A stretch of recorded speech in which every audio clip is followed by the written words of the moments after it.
Hello नमस्कार दोस्तों।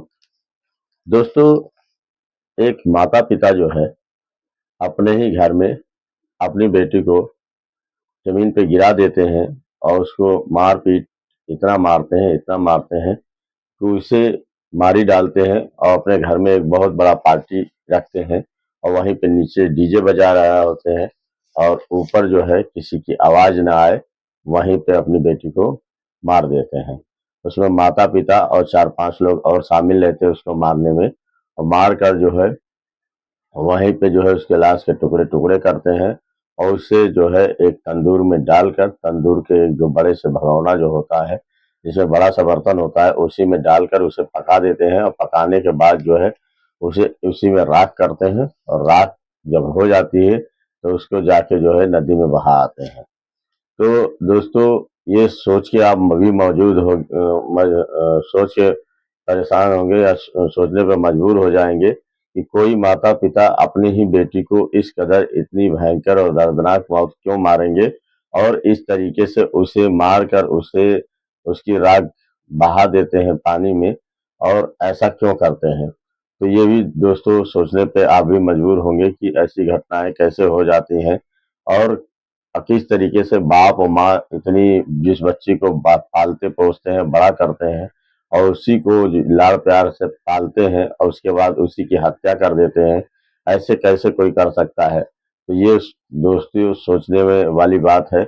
अगर ये कहानी आपको विस्तार पूर्वक बताता हूँ, कहानी अच्छी लगी तो लाइक शेयर कमेंट जरूर करिएगा और हमारे चैनल में लास्ट तक कहानी सुनेंगे तभी आपको समझ में आएगा कि आखिर वारदात क्या है, कैसे कोई अपने माँ बाप जो है अपनी ही बेटी को मारकर कुकर में पका देता है। तो सबसे बड़ी बात यह है दोस्तों कि कोई भी घटना जो भी होती है ऐसे ही नहीं होती है, कुछ उसके पीछे राज जरूर होता है, बिना कोई कारण के कोई कारण नहीं होता है। वैसे ही इसमें भी एक बहुत बड़ा कारण था। तो ये दोस्तों, आइए आपको कहानी विस्तारपूर्वक सुनाते हैं। अगर हमारे चैनल में नए हैं तो चैनल को लाइक सब्सक्राइब जरूर करिएगा और बताइए कहानी आप लोग कहाँ से देख रहे हैं। और एक कहानी से बहुत बड़ी सीख भी आप लोग को मिलने वाली है, इस पर ध्यानपूर्वक सुनिएगा और बताइए कहानी आप लोग को कैसी लगी। ये कहानी सच्ची घटना पर आधारित है दोस्तों। दोस्तों, ये कहानी है बिहार के मुजफ्फरपुर जिले की। वहीं पे एक मुसहरी थाना पड़ता है और वहीं थाने के बगल में ही एक गांव रहता है, टुमकी गांव। वहीं का एक रहने वाला जो पार्षद है, उनका बेटा जिसका नाम मिथुन होता है, वो एक लड़की से दूसरे जो नरेश पंडित होते हैं उनकी बेटी चित्रा से बहुत प्यार करता है। लेकिन दोनों की जो है बहुत प्यार करता है, इतना प्यार करता है कि उसके बगैर रह नहीं पाता है। दोनों में प्यार का सिलसिला बहुत तगड़ा चल रहा होता है।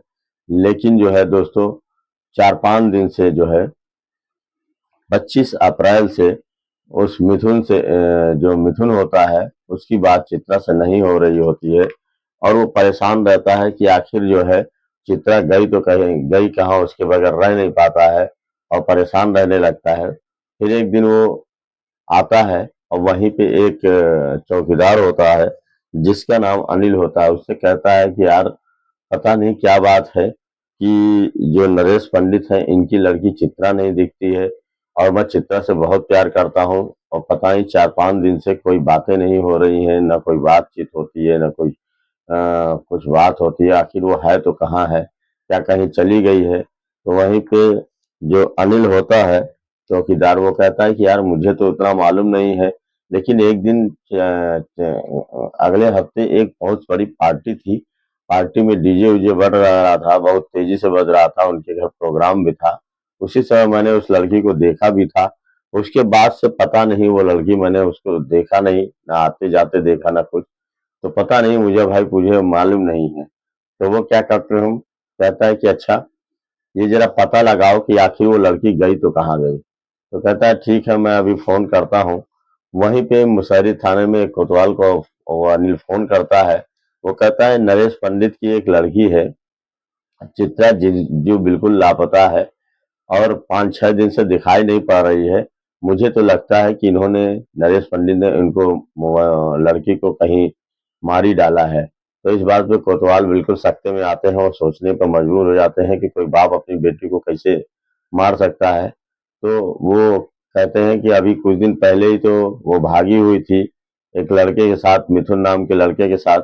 मैंने उसे बरामद किया था, मैंने उसे दिया था, तो अब क्या हो गया? तो कहते हैं कि जरा पता करिए वो लड़की जो है, 5-6 दिन से कुछ पता नहीं चल रहा है, आखिर वो है कहाँ?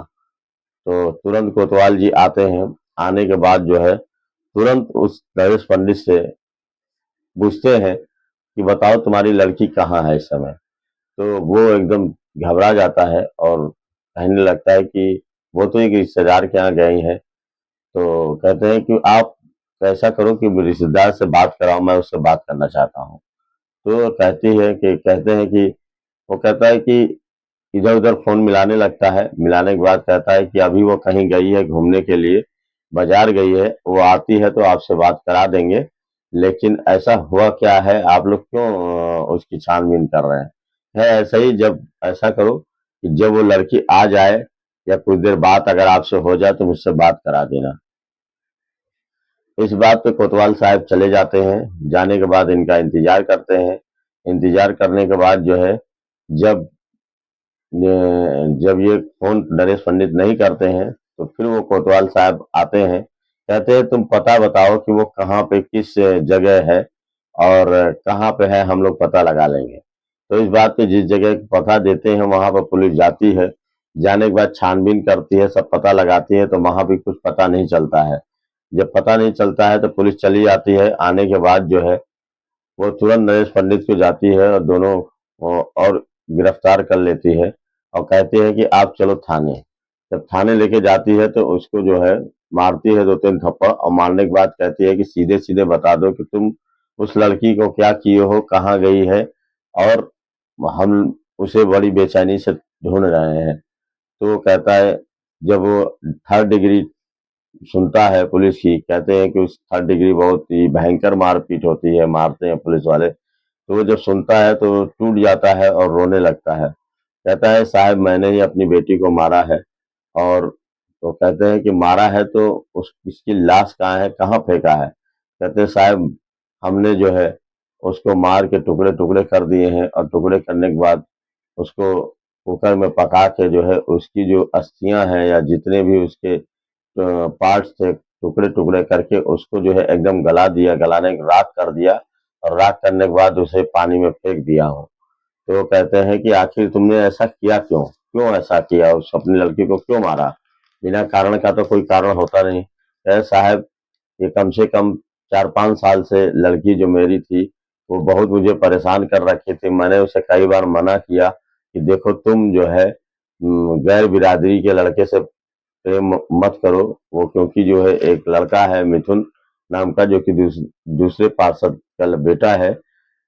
मेरी बेटी उससे प्यार करती है, बहुत प्यार करती है, लेकिन मैंने उससे बहुत मना किया कि देखो तुम मुझसे प्यार करना छोड़ दो, मैं तुम्हारी पढ़ाई लिखाई बहुत अच्छे से किया हूँ और मैं चाहता हूँ तुम्हारी शादी बहुत ही अच्छे घर में हो। तुम गैर बिरादरी से कैसे शादी कर सकती हो? एवं मेरी बात मानती नहीं थी। आए दिन वो उससे बातें किया करती थी, घंटे घंटे 2-2 घंटे। अब तो साहब वो हम लोग से जबान भी लड़ाने लगी है। हम लोग की बातें ही नहीं सुनती है, उसकी माँ की बात भी नहीं सुनती है। तो इस बात पे वो बगावत पे उतारू हो गई थी। और बल्कि हम लोगों ने जब उसको ज्यादा टाइट किया तो वो घर से भाग गई साहब। और भागने के बाद जो है कम से कम 1-1.5 महीना बाद फिर वापस आई, तो आप ही लोगों ने बरामद करके हमको वापस दिलवाया था। तो हम लोग उसको बहुत समझाए कि देखो बेटी, अब जिंदगी जो है इतनी क्यों खराब कर रही हो, क्योंकि गैर बिरादरी के लड़के से शादी करोगी तो हमारा जो है अस्तित्व खत्म हो जाएगा। हमने तुम्हें बहुत लाड़ प्यार से पाला है, पोसा है। अब तुम इतना हम लोग को मुंह पे गाली क्यों पोत रही हो? लेकिन वो मानने को दोस्तों सर तैयार नहीं थी। फिर हमने एक पार्टी रखी और डीजे बजा दिया कि इसको मारेंगे तो कोई जो है आवाज बाहर नहीं जाएगी और खाना वाना बढ़िया पकाएंगे तो उसकी जो है बदबू भी बाहर नहीं जाएगी अगर मरोड़ जाएगी तो इस बात पे हमने एक पार्टी रखी और 4-5 दोस्तों को बुलाया और बुलाने के बाद खूब डीजे तेज से बजा दिया।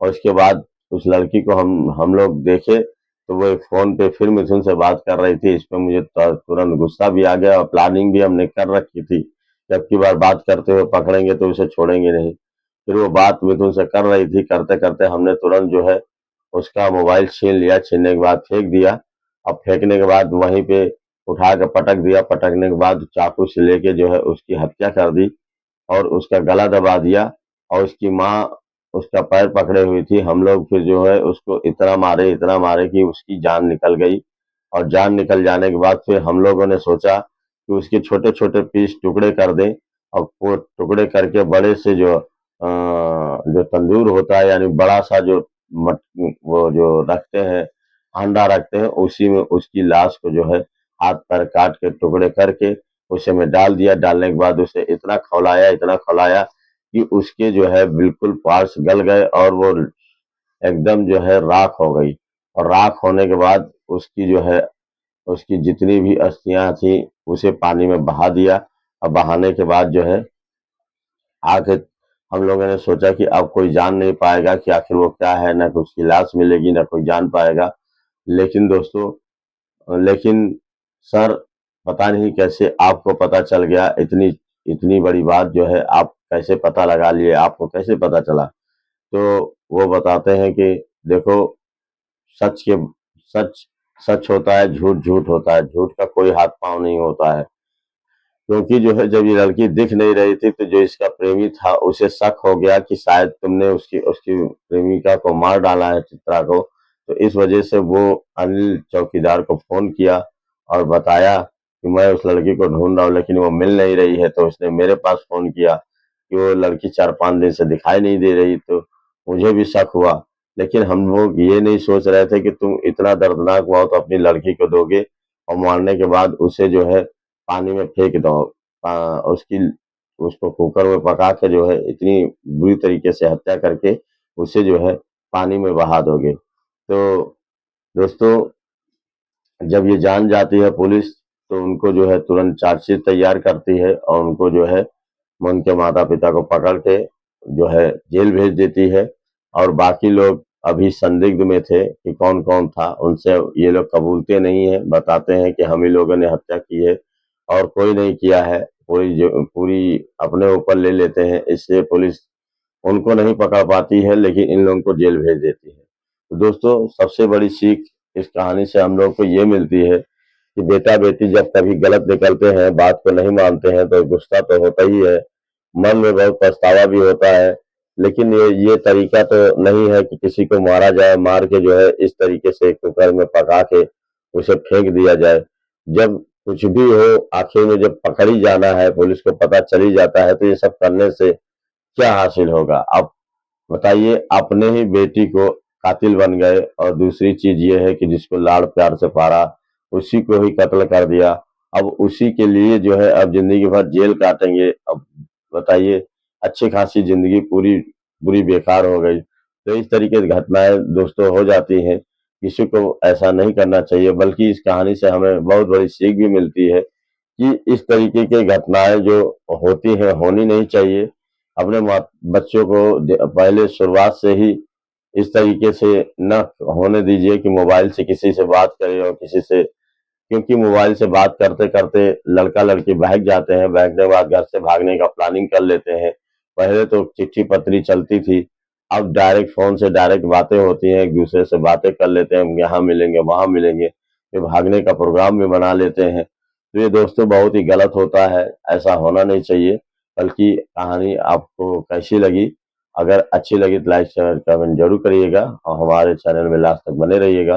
और नए हो तो चैनल सब्सक्राइब कर दिएगा। कहानी में फिर आपको दूसरी सुनाएंगे और मिलेंगे। बाकी नमस्कार दोस्तों, धन्यवाद।